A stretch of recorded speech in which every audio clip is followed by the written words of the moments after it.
Hi, welcome to this edition of Fight for Justice. We're doing a special show tonight, and we have a couple of special guests. I hope you'll find this interesting. What we're going to talk about tonight is the problem of assaults on high school officials, referees, and that sort of thing, or attacks on any sporting official. Our special guests tonight are Mark Jones, who's been in the sports officiating for some 35 years, and he's the district director over about 10 counties with regard to sports officiating. Also from the state level, we have Greg Brewer, who's the coordinator for all sports officials throughout the state. He's the assistant director of the Alabama High School Athletic Association, and he's the director of officials. So we were pleased to have them. And I'm going to start with Mark, who is from Jacksonville, and who is, by the way, is the president of Jacksonville City Council. So if you have any complaints, now's the time to bring it. I wish you hadn't said that. They'll take you up on that. I know it. Greg, first of all, Mark, first of all, would you tell us about your job and what you're responsible for? I'm just completing my 30th year as Director of Recreational Sports at Jacksonville State University. And I've been the District Director of Football Officials over the counties that you mentioned before, 4 different associations. I think this will be my 8th year at that position. And supervising the officials and coordinating the playoffs of the football officials during the playoffs, as well as during the regular season, evaluating officials. And that's an easy job, isn't it? That's an attorney's way of saying it, yeah. Okay. Now, we'll switch over and introduce Greg Brewer from the state level. Greg, tell us what your job is and what you oversee. Well, as you alluded to, I am the Director of Officials for the Alabama High School Athletic Association, and that puts me responsible for all sports officials. We have the approach, and you notice I said I'm responsible for them. I don't like to say I'm in charge of them, because they're independent contractors who join our organization of their own accord to officiate for our member schools. So they serve the schools, and we're like the NCAA to the colleges. We're the governing body for high school athletics. And so when the officials join our program, then they sign a contract to abide by our rules and regulations. And then it's part of my responsibility to make sure that they follow those properly, enforce them properly, adhere to professionalism, as well as going further after Mark gets through with them in regular season and in the early rounds playoffs. Then I am responsible for selecting all the officials for all the championship play. Now, how do the Athletic Association, State Athletic Association, is composed of who? What schools, for example? We're composed of over 412, I believe to be exact, high schools, and over 250 junior high, middle schools, which would include all the public schools, and roughly 43 private schools, which have chose to join. Are they required to join the public schools? The public schools join us, being a private organization, because we're under a court order. When integration occurred back in the 60s, we're the only state in the country that's under court order that mandates that we're the only association that's allowed to govern the public schools. So it's a trick question in a sense, in that no, they come in as a member school, but yet since we're the only one allowed, yes. Do these schools pay fees to keep the organization intact, or does it get state money? Well, no. Our organization, we receive 0 state money. All our funds come from championship play and school fees there is a scale of the fees to be charged, but our Board of Control, in essence, to keep the school funds back in the school's pockets, because technically it's their money. They've waived the fees. Well, for the how last big is 10 your years. organization? How many employees do you have? At our office? Yeah. Our office itself is about 15 employees. Okay. 6 of them executive staff, with Steve Savarese. Just briefly tell us what your day-to-day job entails doing with these high Answering schools. the phone, paperwork, and Yeah. solving problems. Solving problems. That's the biggest issue. Statewide, sir. Yes, sir. And so how does somebody become an official? And you have to sanction them to become an official, don't you? Yes, sir. They go through a registration process where there's an application fee of $40. They pay the application fee through a local association. They have to join a local association. Like under Mark's jurisdiction, he has, as a district director, 4 associations that's in his district. And so these associations are really the ones that assign these officials during the regular season. And so they pay this fee, and then they take a test. They have to make a certain score, 80 percentile, to pass that on test. a sport or on sporting official generally? On each sport. If Each they sport. register 3 sports, that's 3 fees and 3 tests. And so when they pass that test, then they become eligible to work games. And at that point in time, then their training, their rulebook materials, and everything that they go through to determine their ability of what level of contest is all done through the local Do you association. have problems getting enough people to sign up for that job?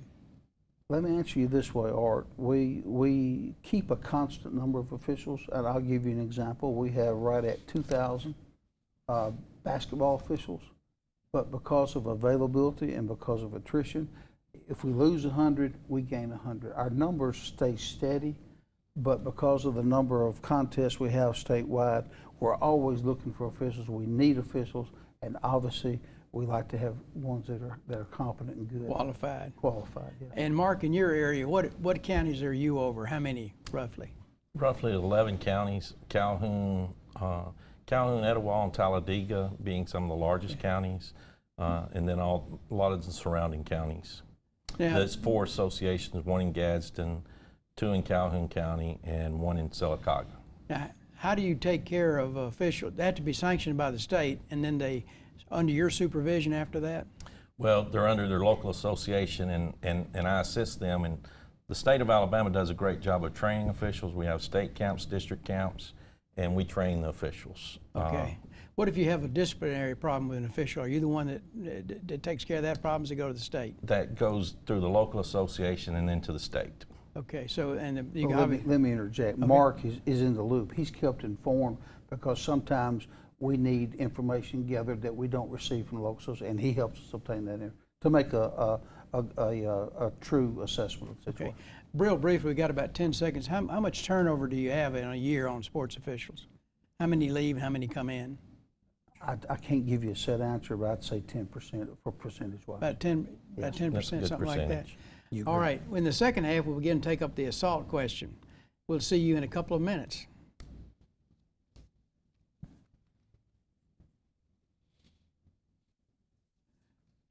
Welcome back to the second period in our show tonight. As I indicated to you at the inception, we have 2 special guests tonight. Mark Brewer, who's the district director for sports in about 11 counties, and Greg Brewer, who's a director of all officials all over the state. And we're going to be talking tonight now about attacks on sports officials. All of you who are listening tonight have probably seen or read about attacks from fans or even from players who are upset with some umpire or some referee's call and they physically attack them. What's happened is that states have responded to that by enacting tougher criminal laws to help protect officials. Let me put that chart up there for us, if you would. Let me show you what's happened around the country. In 2001, there were 709 reported attacks. Now, there actually may be more, of course. In 2011, that number had almost tripled, or had tripled, to 2,218 attacks on sports officials. As of a year or so ago, 23 states in the country had enacted laws dealing with attacks on sports officials, and they really come into 3 categories. For example, Alabama passed its first law in 2002, and it deals with assaults, and what mainly it does is increase the penalties, criminal penalties, if you attack a sports official. It doubles them in most cases. Otherwise, they're dealt with by the criminal statutes. For example, on assault, you have certain penalties depending on what degree of assault that is, but these sports laws enhance those penalties and make it much more severe if you're attacking a sports official. They involve, different statutes involve whether you're coming to a game or leaving a game or during the game, and it even defines what sports officials are. Greg, if you would, I want you to comment on Alabama's law and what it does. Because you were involved in helping get that passed, weren't Yes, you not? sir. I worked with a couple of our legislators back in 2001, 2002 school year. And basically what it does is just like you said, Art, it increases from menacing, harassment, and assault, it increases the penalty up one level, you know, from a Class B to a Class A misdemeanor in menacing case, or harassment to a higher level there, a low-level felony, and then assault to a Class A felony instead of Class B for standard procedures. But this involves, and I like the way you put it, that a sports official, as far as this law is concerned, that includes anyone that's affiliated with the contest in a working position. That could be the principal of the school, it could be the coach, and it could, obviously it was intended for contest officials originally, but it was expanded by the legislator. So in the interscholastic role, it would involve anyone like that involved in the working of that contest. And so, and you are exactly right, it begins the moment they drive on the property to the moment they leave, because that's the time frame in which they are functioning. And Mark may want to expand on this, but it also includes other organizations such as intramural activities or anything dealing with anything below the professional level. Basically, it deals with youth sports, it deals with the collegiate ranks as well. So anything below the professional level. Now, according to my research on this, and you're going to know more about it than I do, but not only does it enhance the penalties for people who are charged with harassing or attacking a sports official, there are also two other provisions in that law dealing with liability of the sports official for fighting back, defending himself. Yes, Tell us what that does. Well, it obviously, as we discussed off camera earlier today, the gross negligence of an official will never be put in a place where you can't attest it. But trivial lawsuits, if somebody tries to file a lawsuit, say because an official made a bad judgment call in their opinion, well, that's something that this law will prevent. So it's called limited liability, and it also protects them in the area of injuries. If the field is, if the negligence of the field is in play, and a kid twists a knee or something like that in football, for example, or soccer, then the school may be held accountable, but the official would not be, because they're not the ones that constructed it, obviously, and so it limits that liability. Also, as a part of legislation that was passed, under state code now, officials are all treated as independent contractors. So anything that's assessed, any suit that's assessed against an official would automatically, unless brought into it by other parties, would not, they couldn't go against the local association, or they couldn't go against the school or whatever, and then vice versa as an independent. Anything that deals with independent contractors does. And that also gets into areas of compensation and unemployment, all that kind of stuff. And Greg, correct me if I'm wrong on the liability issue, it also would involve, let's say a kid got a high-low block and had his knee severely damaged. Yes. And the official didn't have a flag on that play and make the call. It protects them in that instance. From the standpoint, because they can't see everything, as long as it wasn't a negligent act of just not officiating the game properly. Yes, sir, and thank you. And I mean, throwing a flag on an action that occurs did not cause that action to occur. And so somebody could try to blame the official for that more previously and could throw a suit in there because of that. To me, that's under my personal definition of trivial, because the official had no control of the action. Whether he penalized or not, the kid's still hurt. Mm-hmm. So anyway, it's after the fact. And I thought of a good story that Greg mentioned about sports official. It's not the official is described or defined as anyone administering the game. Don Hudson, who's a local official, been around for a long time, district director for basketball. He and I were calling a game together, a college game together, a women's college, and the player started a fight with her coach. So that coach would have been protected under this particular law if it were in Alabama. But that was very interesting. We're just going down to court, and all of a sudden a player and the coach gets into it. And well, we're actually aware of some situations even though we were not a part of the case, but we are aware where some parents have gone after coaches for not playing their kid. So that falls into this also. Mm-hmm. I didn't mention that to you earlier. You didn't. Interesting story to tell. So this law is really designed to protect sports officials or those who can be considered sports officials. Administering the game. Administering the game. That could Yes, sir. apply to a principal of the school possibly. Absolutely. Or even a superintendent. Absolutely. Do you think this law has had much application in Alabama so far? I don't think it's had much application because I really don't think we've had that big of a problem in the state of Alabama. They're very rare occurrences, especially on the interscholastic level. I think it happens more on the youth levels, more so than interscholastic and collegiate. Below high school or at high school? Below high school level and youth activities and so forth. Why do you think that is? I think there's less control over some of those activities. A lot of times it's just parents, and parents are more passionate because their kid's playing, and they're not playing someone else's kid, as Greg mentioned earlier. Yeah. And their first time parents exposed to athletics too. And a lot of times in the youth activities, the officiating is not the same quality that it is on the intercollegiate level. Right. So we hadn't had that many attacks in Alabama. Are they required to be reported to the state association, or you just know about it because somebody tells you about it? If it's involved at a high school event during the event, Yeah.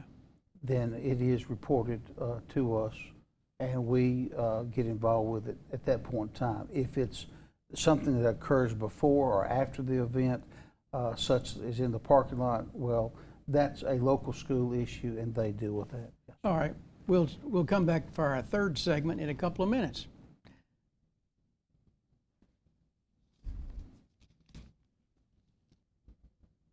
All right, welcome back to the third segment of tonight's show.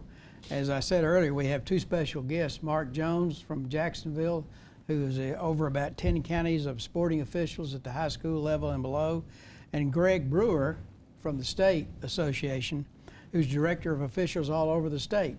And we've been talking about sport officiating and penalties and crimes that you can run into if you attack a sports official.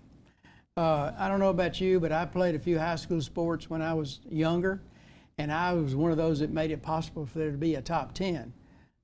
You have to be in the lower top 10. Freeman here has played at college level and high school level and college golf. We don't get too much, there's attacks on sport officials at that level. But I found it interesting. You told me before we started the show, we were talking about players who get ejected. Now, officials can eject players, can they not? Yes, How does sir. that work? Well, Mark, the how does rules it- really govern that, and we go by National Federation rules on the high school level, and there's specific rules and violations that will get a player ejected. Fighting is the most common ejection, and fighting is described as merely throwing a punch, whether you connect or not, is fighting. Foul language can also be an ejection. Sometimes it just warrants an unsportsmanlike foul, and then two unsportsmanlike fouls will result in an ejection. And I think, I've forgotten which one of you all may told me this, but what sport is where you have the most ejections? I'll answer that one.